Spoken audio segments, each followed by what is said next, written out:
Happy Wednesday, folks. This is our final Wellness Wednesday of the year, and we wanted to end it on a high note.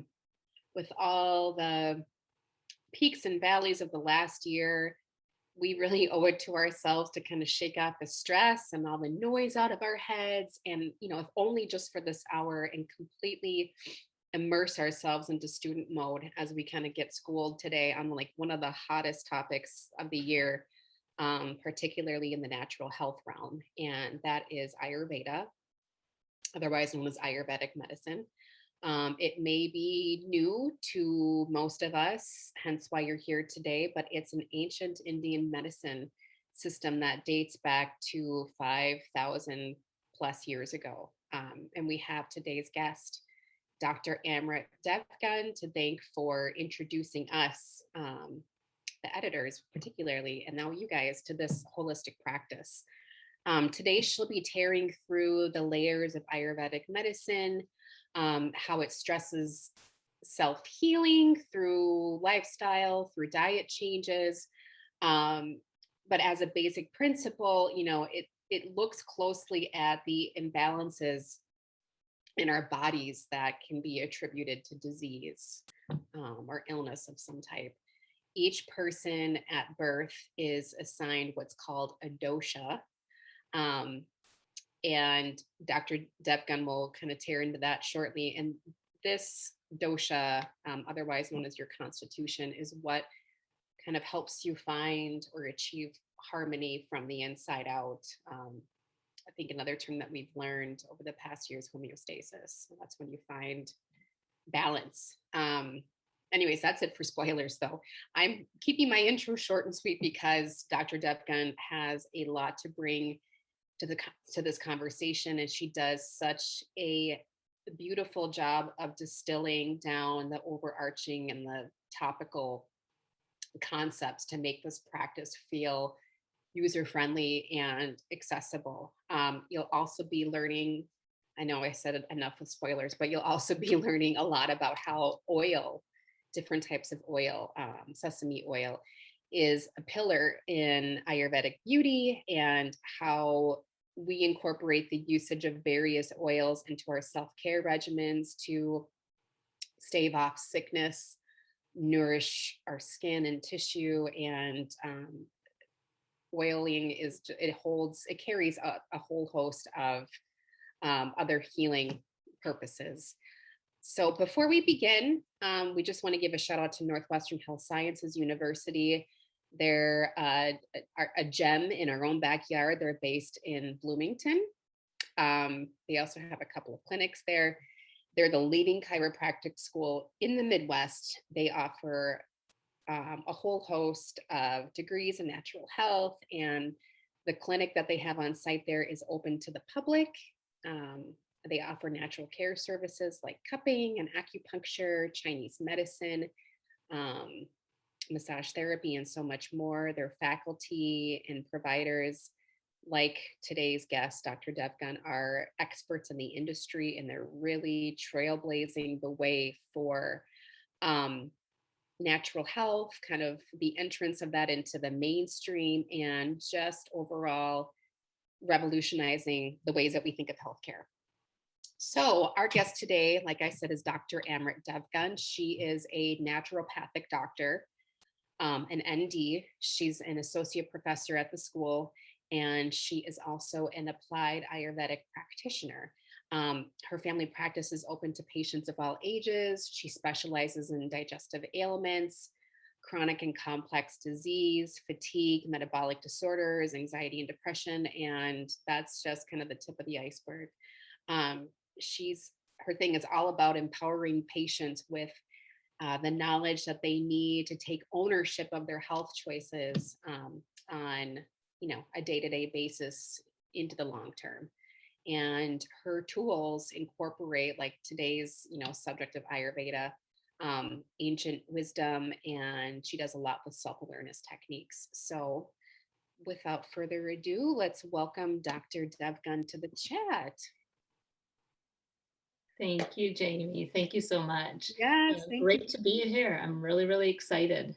It's good to have you here. And Dr. Defkin, weren't you our guest on the inaugural episode of this back in March? Yeah, now that you mention it, I think I so. think you were. So this is totally like it's gone full circle. Circle. Yeah. And it was in that conversation that I think Ayurveda got brought up, whether it was by you, kind of in a passing comment, or it was somebody from like one of our attendees. And Mhm. we've done a couple of articles, as you know, because we always source you when it comes to Ayurveda. And there's just seems to be, just based off of the insights that we get from our readers, there's a lot of intrigue and mystique around it. And again, in this day and age where everyone wants to kind of take more ownership of their choices, Right. they want to learn, what's all out there. So Yeah. Ayurveda is an amazing medicine system. As I said, it's been around forever. Can you kind of just distill? I feel like there's so many tenets to it. Um, can you just kind of give us like a distilled definition of Ayurveda along with its origins? Wow. All right, I'll take a stab at it. So Ayurveda is a Sanskrit word, and it has two roots. So the two parts of the word. One part is ayus, and that refers to our daily living or life cycle. And vid is knowledge. And so basically, it's a knowledge of daily living and the life cycle, or the science of life. Ayurveda, what it does is it provides a framework for each individual to create a way of life that's in harmony with nature and with the greater universe, not just for our own individual selves, but in a way to benefit really all creatures. And it's based on the principles of the five elements, and these five elements make up the entire universe. These five elements are space, air, fire, water, and earth. And as is the macrocosm, meaning these elements making up the entire universe, so is the microcosm. That means that those same five elements make up our self, our body, mind, and spirit. And Ayurveda recognizes that these five elements, they come together in each individual, and you alluded to this, Jamie, they come together in each individual in different proportions that makes that person very unique in their physiology and their biochemistry. And so each one of us have our own path to balance. And these differences are acknowledged and honored in Ayurveda. And if we live in ways that harm our bodies and our environment, we suffer the consequences. Conversely, if we live in a way that supports these unique constitutions and we live in harmony with the environment, we maintain health and well-being, and our cells operate at a optimal level of coherence. And so when every single cell can hear what the other cell is saying, can understand what the other cell is saying, it leads to optimal functioning. And Ayurveda does not limit health to the understanding of just the physical dimension.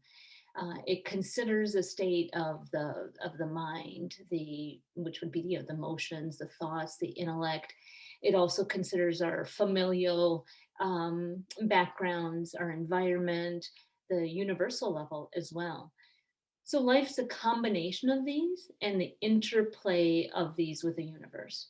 So according to Ayurveda, health is participatory, and it's an ongoing process. And I'll talk a little bit more about that later. And so it's an ongoing process, and the goal is to always work towards achieving and maintaining this dynamic balance in all aspects of our life. Ayurveda covers aspects such as health and well-being, but not only that, it also covers Jyotish, which is Vedic astrology. It covers Vastu, which is Ayurvedic feng shui. It covers gem therapy and so much more. And all of the recommendations that are made, whether they be through diet or exercise or herbs, daily routine, seasonal routine, meditation, yogic practices, all of these are very unique to each person. And that's what I love about Ayurveda. It's such a it's a very complete system. And, just a little side note, as you mentioned, it originated somewhere between 3 to 5,000 years ago, and it was a part of the daily life and culture there until the British rule in 1700s, when Western medicine came along and it gained momentum, and this indigenous system lost prestige. The bigger cities, what they did is they claimed Western medicine as superior, and they adopted these methods and ideas of Western medicine into the education system and the training of the doctors there. And so these bigger cities became further removed from Ayurveda. However, the rural cities, being isolated and removed from the influences of the big cities, Ayurveda survived there. And even today, there are certain pockets of India where Ayurveda is just merely surviving, and there are others where it's actually thriving. Interesting. Thank you for that history lesson, Dr. Defkin. I had no idea, because I thought to myself, this has been um, in practice for all these years. Why are we just hearing? I mean, those obviously new to the natural health world, but I just wonder if even those within the natural, like those that are practitioners, if this is new to them. Well, yes, Ayurveda has definitely gained a lot of momentum as we have had this increase in chronic disease. We have about 45% of Americans who have at least one chronic disease. That's a growing and real crisis. And so because of this, there's increased awareness of, or maybe fear of side effects from drugs, and also the high cost of healthcare that is causing people to look for alternatives to drugs or surgery, safer options. And this increased interest in mind and body medicine has also led to more and more Ayurvedic texts and also other ancient medicine texts like Chinese medicine to be translated into English. I think another reason with this growing awareness is COVID. Actually, COVID has really increased the awareness, where people are searching for herbs that help to increase natural immune system and just overall resilience. So I think all these different reasons, and other ones too, have led to the popularity and the interest in Ayurveda. So you had mentioned that we are essentially the human embodiment of the universe. Mm-hmm. We all carry those qualities: earth, space, air, fire, water. Is that what you said before? Yeah. But like you said, in proportions that are unique to each person. How does one go about with determining, first of all, what are the three major doshas? And then how does one go about kind of determining what their constitution or their constitutional makeup looks like? Sure. Okay. As you mentioned, Jamie, these doshas are determined at conception. Okay, these doshas, these three doshas, Vata, Pitta, Kapha, are made up of these different elements, a combination of these different elements. So Vata is made up of air and space, and so that has qualities of air and space. Air is very light, here's air. You can't, there's nothing there. It's very light, but if there's wind, it could be very, very rough as well, right? Imagine a very high wind, bad hair day, right? It just kind of blows things around. And so air and space have the qualities of being dry and cold and unstable. Then there's Pitta, that's made up of fire and water, and that has qualities of being obviously hot with the fire, some moisture. There's liquidity. There's sharpness there too.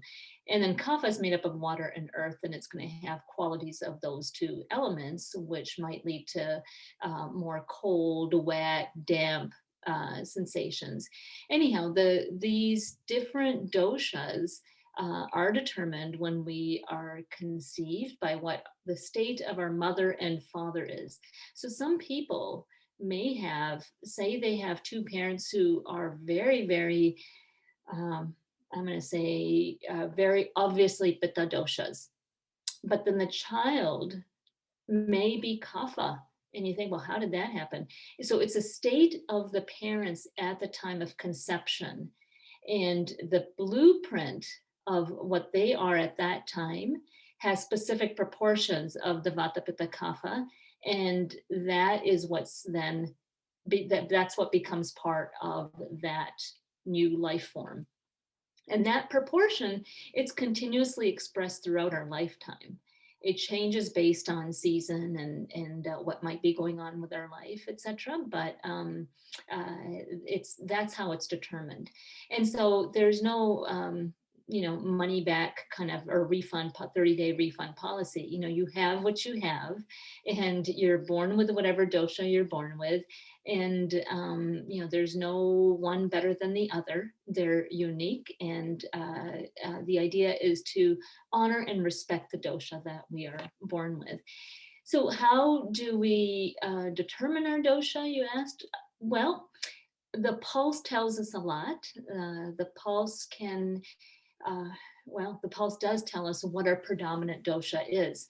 One little experiment would be to just, if you even want to try this right now, Jamie, if our audience wants to try it, is to just go ahead and take your 3 fingers, your second, third, and fourth fingers, and you could take the fingers of your left hand, put them on your right wrist under maybe, let's say, about an inch below your wrist crease. Okay, so grab hold of your right wrist gently with your left hand, wrap your fingers around like that, and just gently place them down over to where you feel the pulse. So as if you're just taking your heart rate, gently place them and get an idea.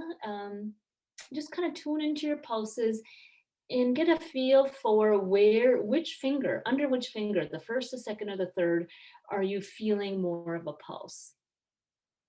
And some people, if you're feeling it under your index finger more, then that may indicate more of a Vata dosha. If you're feeling it under the second finger, the middle finger, then it's more of a Pitta dosha. And then the third finger is more of so the third finger, which is actually your fourth finger, right? But the third finger that's on your pulse is going to be more of a kapha. So you have a VPK, Vata Pitta Kapha. That's just, it's very preliminary information I'm giving you. There are many different layers to the pulses. There's 7 different layers actually to the pulses. And so this is just a good start, actually, you could think about. So I would recommend that you tune in throughout the day, actually, and just sit there with your fingers on your pulses and see how that changes. And you're going to find that one pulse might be predominant under one fingertip at one time of day, and it might be predominant at another fingertip at another time of day. The very first level, the most superficial level, tells us about what our state of dosha is at that time, or what we call the aggravated dosha. So you'll see at different times a day, it might change. It might change after you eat. It might change with different seasons. Not might, it does. And then the deepest level is more of our constitutional dosha. That's more difficult to determine for yourself, but it's just a fun little experiment just to try and see what you get.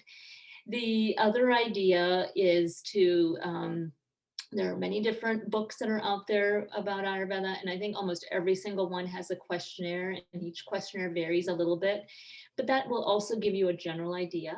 When you fill out these questionnaires, you want to try to fill them out in 2 different ways. One would be to fill them out as far as what's just been going on in your recent past. And your recent past could be the last 3 to 6 months. It could be the last year. If things really change, some people say I've never been well since this one incident 2 years ago, and everything about me is just kind of different now, physically, mentally, emotionally. So you could go far back as that as well. And then the other way you want to fill out the questionnaire a second time is your what I call your always statements. Some of the things that you know about you that have always been consistent from as long as you could remember. You're a person who has always been an introvert. You're a person who always gets cold, let's say, depending on what the ambient temperature is in the room. You're a person who has always had a hard time waking up. Just different things like that. So you want to fill out the questionnaire in two different ways. And the one that you fill out that has more of the recent past, that's what's called your aggravated dosha. Okay. And that aggravated dosha is what you always work with first. You want to try to bring that back to balance. And what does it mean to bring it back to balance? To bring it back to whatever dosha comes up with that second questionnaire that you filled out, which contained your always statements. Does that make sense? Okay, yeah, okay. And I should also say that fill it out without overthinking things, okay? Some of these questionnaires do have questions about physical aspects as well. Like, do you have a large forehead? And some people will say, I don't know. I think my forehead's really large. Well, look around, compare yourself to other people, comparison will really give you an idea of whether you have a large forehead or not, or do I have wide fingernails? I don't know because you're only looking at your fingernails. Now, me, when I'm looking at my patients, I'm seeing many different patients. It's very easy to be able to see a lot of these different things. So compare yourself and try to answer some of the questions that way. But don't overthink the questions. Just answer with what comes to mind initially, because that's usually the more accurate answer. And some people like to do the questionnaires a couple of times. Some people like to try different questionnaires. You can get creative and try different things. And if at the end of that you're really, really confused, the best way, of course, is to go see an Ayurvedic practitioner, provider, someone like, say, so I'm practicing naturopathic medicine and Ayurveda. You can go see any provider who practices Ayurveda, and they'll be able to tell you by checking your pulses and doing an exam beyond pulses as well. Dr. Devgan, if you can recall, we did, so you were at an event. It was our annual Health Makers event a couple of years ago, and you did a breakout session on Ayurveda. And you had That's right. You had a handout with you, and we were all so inspired by it and kind of entranced that we took that and we translated it into like a blog post for Be Well. And we couldn't get too in the weeds just because, we have limitations with, technology and all that. But this was for how you're feeling over the past, I think it was 6 to 12 months. Okay. So would that be the aggravated dosha, right? Exactly. Yep. Mm-hmm. Okay, I'm gonna just type that into the chat box here. And I remember this quiz doing really well. First of all, we don't really do anything beyond kind of your typical, article format. So it was kind of fun to have something a little bit more interactive. So I just posted that in the chat box for people if they want to take that later. And again, like what Dr. Devgan was saying, don't sit and dwell for too long. Just make it quick, kind of intuitive, when you respond to the questions. So that was a lot of fun. And I should also mention, sorry, Jamie, I should also mention, there's that questionnaire, and then there's different websites as well. And I like to mention Banyan Botanicals, BANYAN botanicals.com. Disclosure, I have no affiliation with them whatsoever, but I really like that website because they have great tools on their website. And one of the tools is the questionnaires. So you could do the questionnaires, and they'll have both of the questionnaires on their website as well. So, if you want to guide your listeners to that as well, that's an option.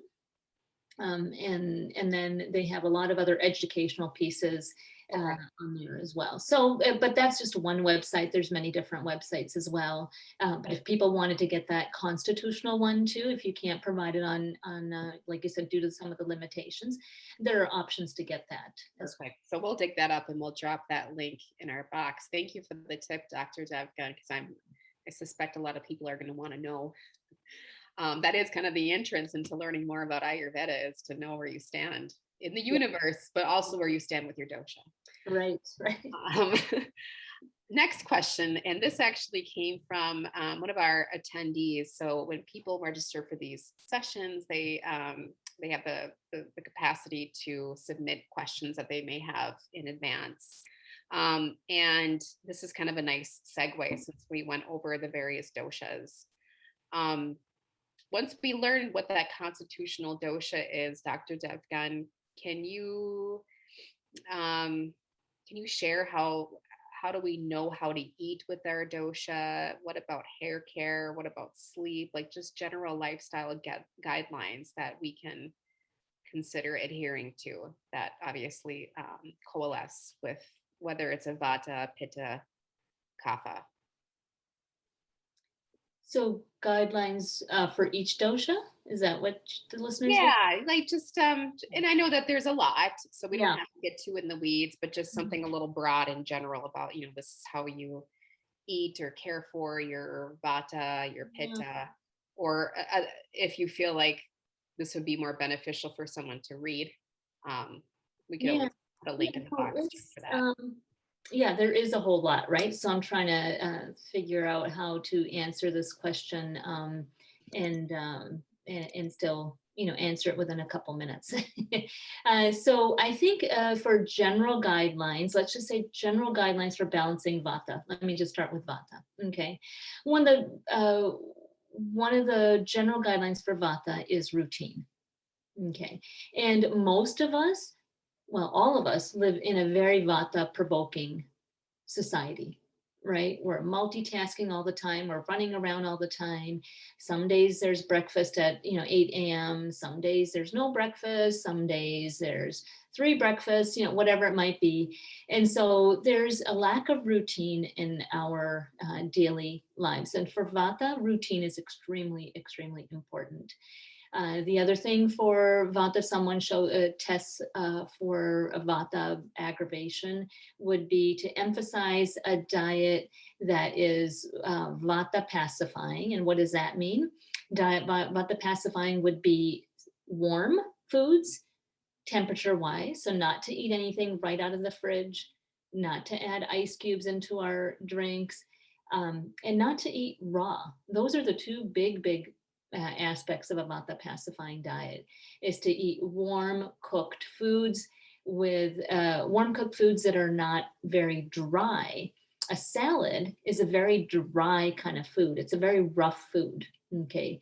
Look at a bowl of salad and look at a bowl of butternut squash soup, right? Butternut squash soup, very smooth. Salad, lots of, just visually, if you look at it, lots of edges and things poking here, there. It's not smooth, right? There's a lot of texture there. For Vata, one pot meals, the instant pot type of thing, wonderful.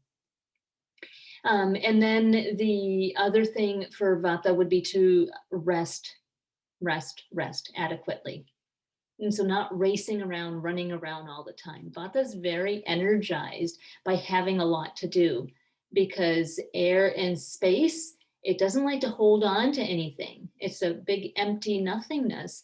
And so Vatas tend to move from one thing to the other very quickly. And so they may start a lot of different projects and not get anything done because they're just overwhelmed. There's too many responsibilities.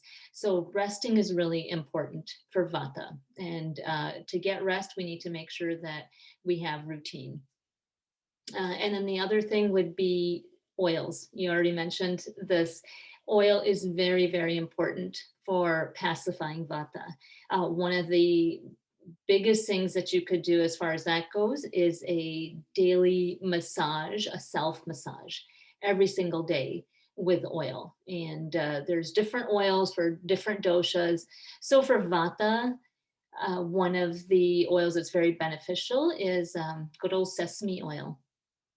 And what I recommend for those of you where Vata does show up is to get into the habit of doing a, like I said, self massage with oil. What that would entail would be, and you can look this up as well, Ayurvedic self massage. There's many different pieces of information out there that could tell you how to do it. But simply, you're starting with your scalp, you work your way down, and they're just soft, gentle strokes moving towards the heart. Long strokes over the long bones, round circular movements over the joints, and so you start up here, work down, make sure you're doing your ears, you do some over your eyes, your face, work down your torso, and then with the legs, you're doing again upward strokes, gentle strokes, and the feet are a very important aspect of oil massages as well. And you want to make sure your oil's warm. I do have patients who say, gosh, I don't have the time of day. I don't know when to do this. So one very, very quick way of doing it is in the shower. And after you've showered, you can just to conserve water, etc. There's different variations to this, but one way would be just to, once you're done with your shower, shut it off and keep your oil in the shower stall, and then go ahead and then oil your body quickly. And you'll find that it does not take as much oil as it would on dry skin, and at least you're getting it in. It takes no more than a couple of minutes if you just do it that way. Just do a quick, almost like you're lotioning up with oil. And after you're done oiling, just dab your body with a towel versus rubbing it dry. Just dab it. And you could certainly get out of the shower and air dry as you're, say, brushing your teeth or doing your other morning routine. I would recommend that you not put the oil on your feet in the shower. You don't want to slip and fall down until you get used to this process and know what it feels like for you. And so you may want to do your feet after you get out of the shower, sit down, and then put the oil on, have a pair of socks that you could slip on right after that. So those are some of the general principles, guiding principles for Vata. Is that the kind of thing you're looking for? Yeah, I mean, I think, yeah, that works. I think the biggest thing, just based off of the volume of questions and what they were skewing towards, self-oiling is really big. So what you were just providing, Amrit, that applies to all the doshas, obviously. So that Yes. it's just that the oils are going to look different. Right. Yeah. Different oils for the different body types. And so for Right. pitta, you're looking at, coconut oil is great for pitta aggravation. You can certainly, with some of these oils, put some essential oils, for pitta, using a little bit of rose, using a little bit of sandalwood, using a little bit of saffron essential oil. Those would be great things to add in. For kapha, you're looking at maybe even mustard oil. You could look at safflower, sunflower oils. You could add in some essential oil there, something invigorating, because kapha is made up of that earth and water, which are very, very heavy. Right. And invigorating. Think of peppermint, think of eucalyptus, very, very invigorating oils. So you could do a lot with those different ones. I should also mention that, with these doshas, one of the other ways to think about them is, like, right now we are in the Vata season. Okay. And so we're in that, the Vata dosha is what's predominant in the fall.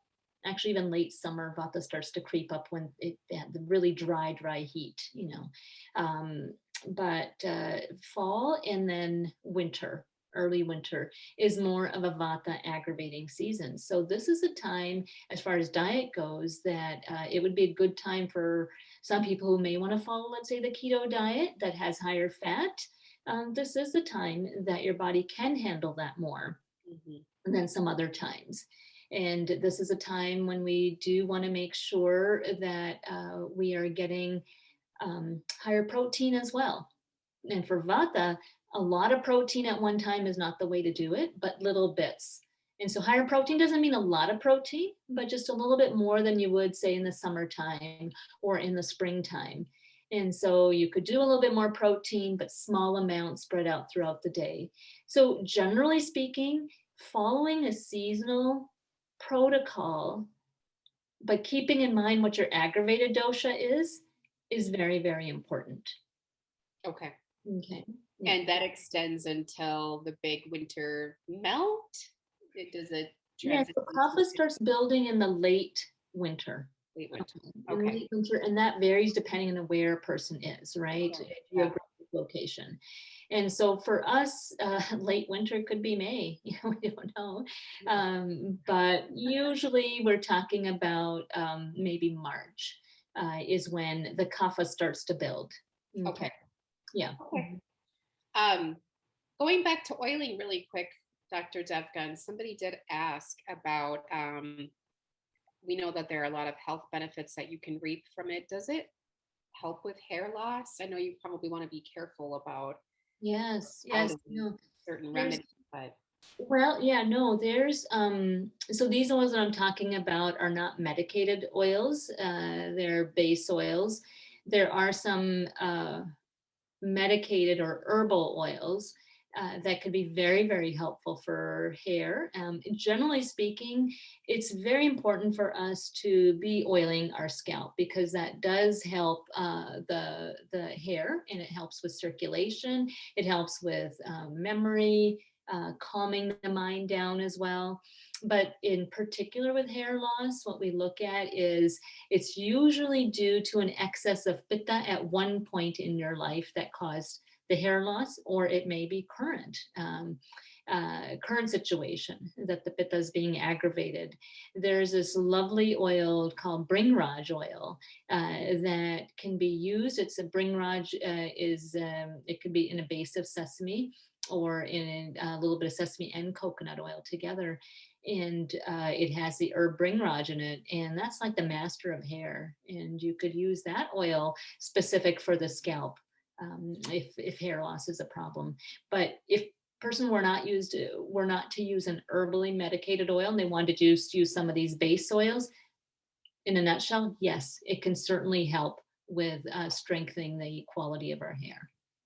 and are we talking about like a little tiny dime size or like Okay, filling? yeah, good question. So what I do when I put oil on my scalp, I do it the day that I'm going to wash my hair. Um, and another idea is you could do it the night before if you wanted to. If you don't have time in the morning, that's fine. But I usually do it the morning of. And what you're doing is you're parting your hair, and then going ahead, and it's not just a drop or two. I mean, you're wanting to put a good amount into the part and massage it in, and then go ahead and do another part and put some oil in and massage that in. Go ahead and keep doing this, and it doesn't have to take long. You create part, make sure you're getting that oil into the scalp. It's not about getting it onto the hair. Of course, it'll get on the hair, but you want to get it into the scalp. And you go ahead and do that throughout. And once you have the oil everywhere, then you can go ahead and do just like a nice semi, vigorous massage where you're massaging the oil into the scalp. How much oil might that be? It really depends on how much your scalp sucks in. It depends on how much your body kind of takes right in. If you put some on and you think, I can't even tell where it is in my scalp, you need more. But I could see people needing between a teaspoon to two on the scalp. Okay. Yeah.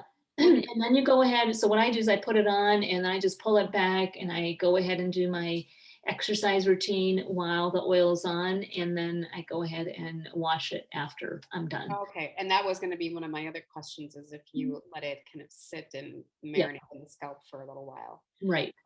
Yeah. Michelle wants to know anything is better than nothing. So if you can't Okay. let it sit and you put it on and 5-10 minutes only go by, or 5 minutes, and you need to wash it off, that's better than not doing it at all. Okay. Michelle, one of our attendees, wants to know where we could find, excuse me if I'm mispronouncing, is it Bringraj? Bringraj, yeah. So that site that I mentioned, Banyan Botanicals, they have great organic Bringraj oil. Okay. Yeah. I'm guessing that's banyanbotanicals.com. Yeah, they have that. And there are other companies out there, but I like the fact that this is organic. bring Raj oil. Okay, perfect. Thanks, Dr. Mm. Devgan. Yeah. The next So question. banyan botanicals, and I should also say that we, of course, at Northwestern, at the clinic or the bookstore, we carry these oils too, of course. Okay, perfect. Mm-hmm.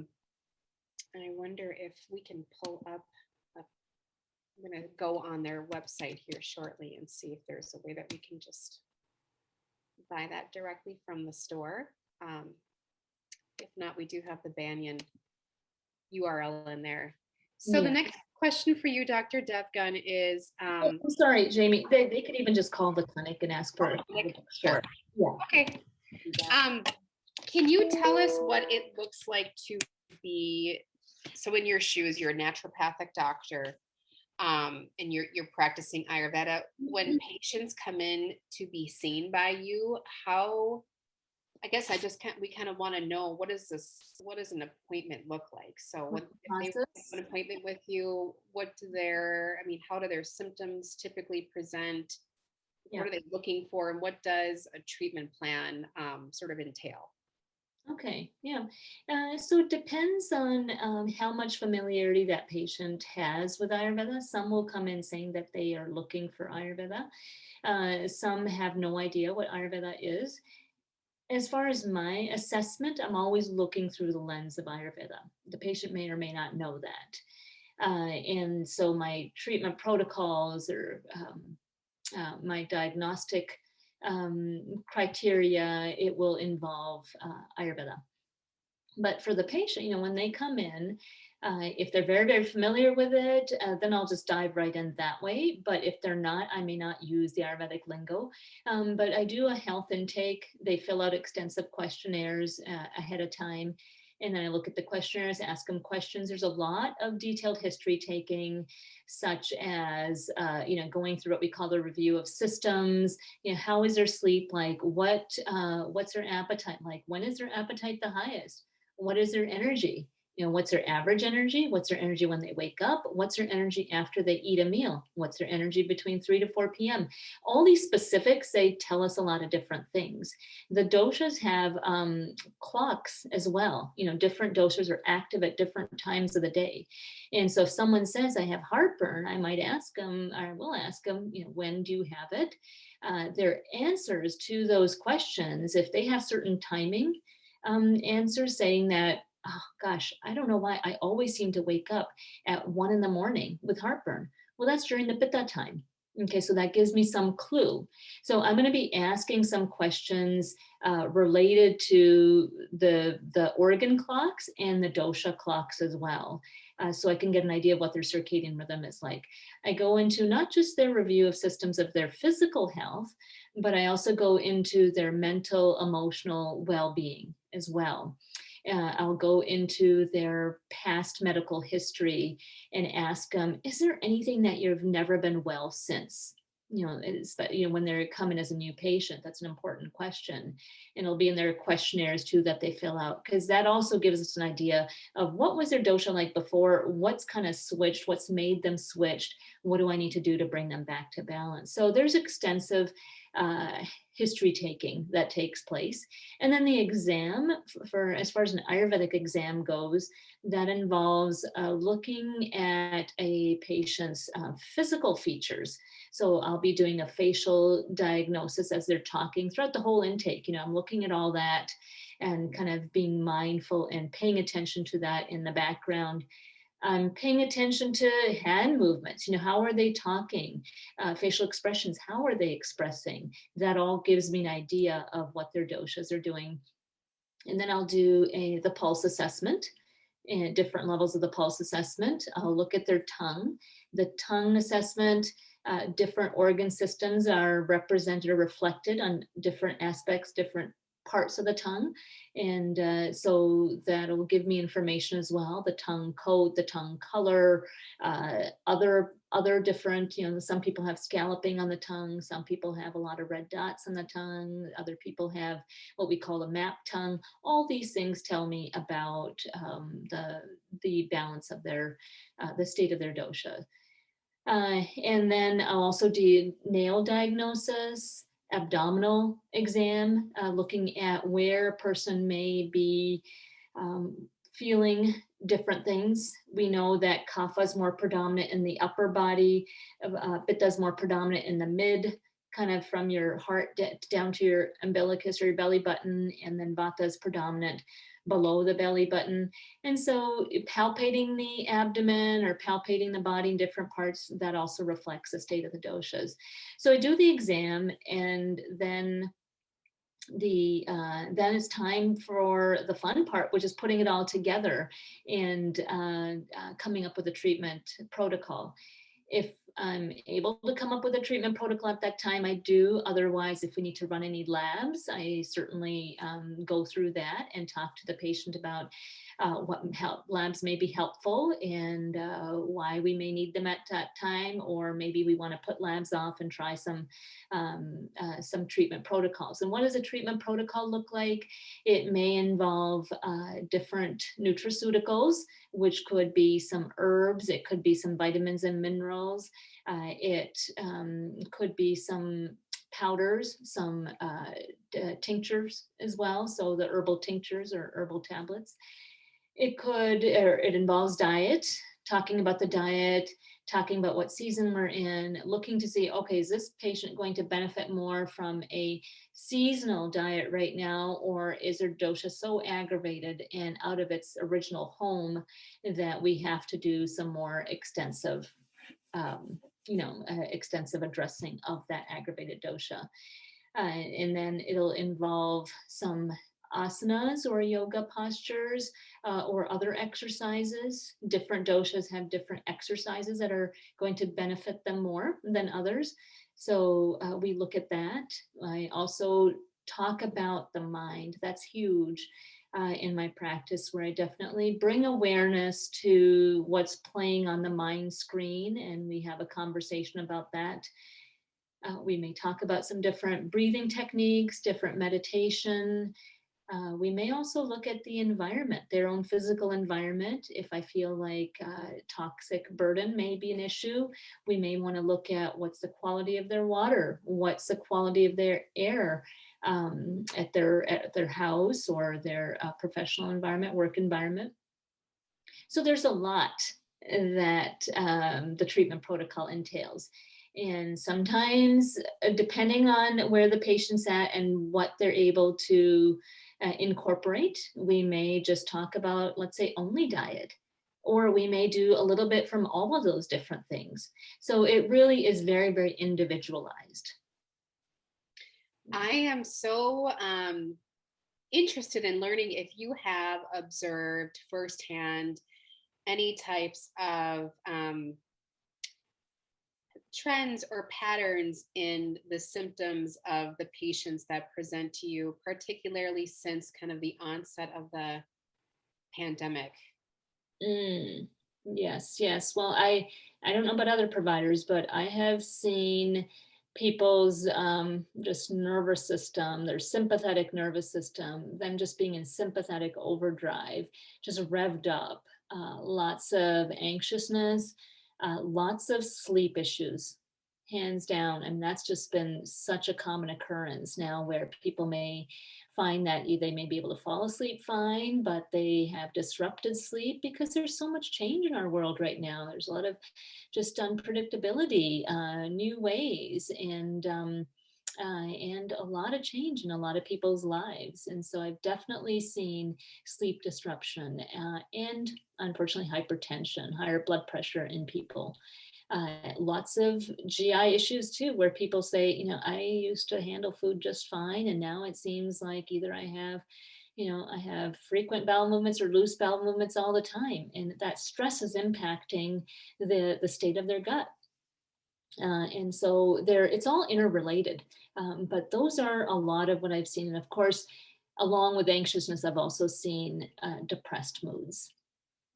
So those are, I would say, that seems to be a common theme that I have seen. Yeah, I mean, it's not surprising, but it is good for people to know that they're not alone. No, And not alone. Yes, exactly. there are options out there like Ayurvedic medicine. I mean, it's so great that we have exposure and awareness to different disciplines. Yes, yes. Um, And that's the thing. A lot of these things that are happening, they can be remedied, depending on that individual patient and what other things may be going on. If they have a lot of chronic disease and if they're on different medications, it has to be, again, very, very individualized. But it's amazing how much lifestyle medicine can change and improve our overall health. And Ayurveda is lifestyle medicine. That's what it is. right. And it's those simple things that we do on a daily basis that are game changers.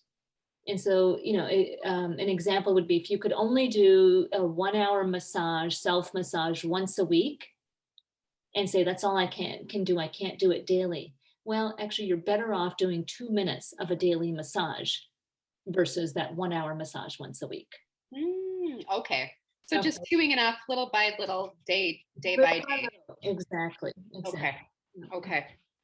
That makes it feel much more accessible for people that desire to incorporate these practices, but don't think they have the time to know that it's not an all or nothing game. Yeah. No, that all or nothing, it's not, yeah, that's just I think that's so harmful and that's so common. A lot of people think of that's got to be all or nothing, but it's those simple little things that we can do every single day. And once you have them down, bring in another change and see how you could incorporate that little by little.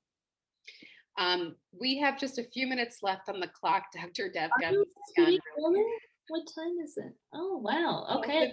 12:56. It's just I don't understand time anymore. I don't even try to. Sounds Um, really. I just I always want to know, the people that we feature in these sessions. It's always interesting to kind of know like parts of them behind the scenes, or what got them inspired into the field that they're practicing in, or just a sampling of their day-to-day life. And I want to know, Dr. Devgan, every time that I've talked to you, you really are like this poster child of health and wellness, and you have you've got quite the robust pipeline of clientele. Can you share with us, just on a personal level, like how has Ayurvedic medicine impacted your life? It doesn't have to be some grandiose thing, just, Yeah. like speaking things that you can think of when you look back on when you started in this field. Well, I think what the gift of Ayurveda for me has been that routine aspect that I was talking about, and routine and self care. One of the primary principles that Ayurveda teaches is what's called Dunya, or daily routine. And there's, like I said, there's clocks in our body, there's organ clocks, there's the dosha clocks. Certain times certain genes are more active, and if we try to mimic our daily routine with what's going in our microcosm, with what's going on out in the macrocosm, that allows for that cellular coherence that I was talking about. And so I think that's been the gift of Ayurveda for me, is I've been able to incorporate self-routine and self-care on a very, very regular basis. I'm not saying I'm perfect at all. Some days are better than others, but so much more so than 20 years ago, more so than 10 years ago, more so than 5 years ago. So again, it's moving in that direction towards establishing myself in my own truth, in my own being, before I perform action. And that's a very that's a very old saying in Ayurveda, where they say, establish being, perform action. So first we establish our being, and from that place, if we come from a place where we are coming from that place of, I'm going to say, our source, then any action we take from that is going to be a blissful one. And that could only help the rest of the world, not just ourselves. And so I also do want to say that, Ayurveda is not just about finding our dosha and finding out what diet works for that dosha or using the specific oils. It is about um, it's about achieving union with our higher self, to live in complete harmony in this moment with complete surrender, this moment that never comes again. And what does surrender mean? It means to fully digest. Ayurveda states that any undigested experience, whether it be the digestion of food or thought or an emotion, will lead to imbalance. Mm, So accumulations of these mini imbalances will lead to disease. mm. So let's fully digest this experience. Yeah. Let's chew our food slowly. Let's live in the present. Yeah. Let's chew our food, let's chew our thoughts, let's chew our emotions, Wow. good or bad, and let's digest those experiences fully.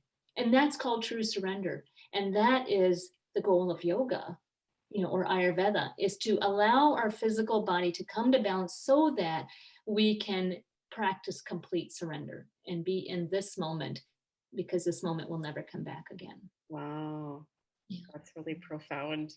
And some great lessons for all of us to take away with us, Yeah, we're all learning. We're always learning, and that's the beauty of having this human experience. Is this privilege to be able to learn every day, learn more and more about ourself, and have more and more awareness about our own self. I know that there's a lot of noise, but we are home more than we've ever been. And so hopefully we can just, yeah, give ourselves that permission to really listen, to feel, to just be, with every fiber in our being, like you said, Dr. Devgan. That's such an important lesson for all of Yeah. us. Yes, yeah, for all of us, right? And like you said, it is challenging with being at home more, and for people with young families, Mm-hmm. there's a lot more going on in the background. And but just remember, Jamie, for you too, with having little being around, that it's okay if it's just a minute, and you just Right, take a minute to right. just be in this present moment. It's a minute more than you would have otherwise taken. And I was thinking, I know we have to wrap up here, but when you were talking about just taking a couple minutes for yourself every day, and parents in the midst of all of this aren't doing that. And a lot of them just don't have maybe the privilege to do that, Right. but at least getting kind of accustomed to that thought, and maybe eventually, like you said, taking action and just trying it. I mean, hopefully that can only provide dividends, down Yeah. the road. Well, but and also to remember, being in this present moment doesn't require any time. It's not taking any time from anything, so it doesn't even require a minute. You know? Yeah. So Are this, you are you a practicing therapist, Dr. Dev? Because I'll come see you. I'll pay good money to see you. I'm serious too. no, far from it. And you have such a comforting presence. So with that, I know that your time is limited, especially with the build up to the holidays. I forgot to ask. There are quite a few people that have dropped off now, but I forgot to ask Dr. Devgan, are you taking new patients now? And if not, do you have any referrals? They could always call the clinic, and can get on the wait list, because we do have cancellations at different times, and so if someone can come in on short notice, that's always helpful to know. And there are different Ayurvedic practitioners. I guess people who seek to come to see me, they like the combination of naturopathic medicine Right. and Ayurveda, because then they could talk about some other issues as well. But if people are looking for Ayurveda, there is a Minnesota Association here of Ayurveda in the state of Minnesota. They can certainly contact them and find out and get a list of different providers from them. And we've got the school here of Ayurveda right here in our backyard. Okay. Yeah. Wonderful. With that, Thank you so much, Dr. Devgan, for being here and for sort of closing the loop on the series. You were here from the start, now you're at the end. Pleasure. It's been Yeah. wonderful. Thank you so much. Yes, thank you so much. And if anyone missed anything or you want to hear something again, we'll be posting a recording of this webinar on our landing page, the Wellness Wednesday landing page. That will be up within the next couple of days, so make sure to check back on that. We are taking a slight break, returning in February, I think, 2022 for the Wellness Wednesday series, and we'll be posting topics for that soon. Again, we want to give a major thanks to Dr. Devgan for her gift of knowledge, her gift of time, and we always want to give a special shout out and extend our gratitude to our friends at Northwestern for sponsoring this series. Our door is always open, so let us know what you want to hear about in the natural healthcare world. Thanks again, Dr. Devgan. Thank you so much, Jamie. For showing up. I'll meet you in this moment. Sounds good. I love it. Bye-bye. Bye.